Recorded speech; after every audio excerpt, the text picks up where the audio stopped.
Abdulhakim necha kun vaqt ketdi? 3 kun vaqt ketdi aka shu holatga kelguncha. Assalomu alaykum. Bir qarashda oddiygina Tracker 2 va doimgi detailing xizmatlari. Aslida bu avtomobilning holati juda ayanchli bo'lgan. Nimagaki, kraska sepilgan joyda qolib ketib, kraskani changi butun bir kuzovni qoplab, mashinani juda og'ir ahvolga olib kelib qo'ygan.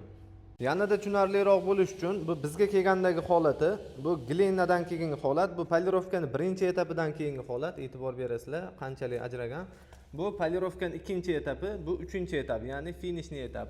Kraskani changi shu darajada qoplaganki, mana ovozdan ajratib olishingiz mumkin.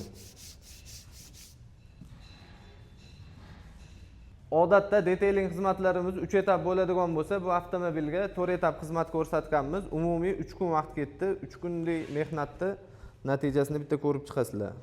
Mashinada umuman gologramma, chiziq, kraskani qoldiqlari hech narsa qolmagan. Mana polirovkadan keyin oyna bo'ldi mashina. Mash turishi mashinani yangi holatidan ham yaxshiroq. Ishimiz polirovkani o'zi bo'lsa ham, salonlarni oldingi holatida topshira olmasdi. Salonlarga ham bir qator qarab, pardozlab, motor ximchiskalarini egalariga bonus qilib, xudo xolasa, hozir topshirib yuboramiz. Sizni ham avtomobilingiz shunaqa mehrga muhtoj bo'lsa, bizga murojaat qilishingiz mumkin.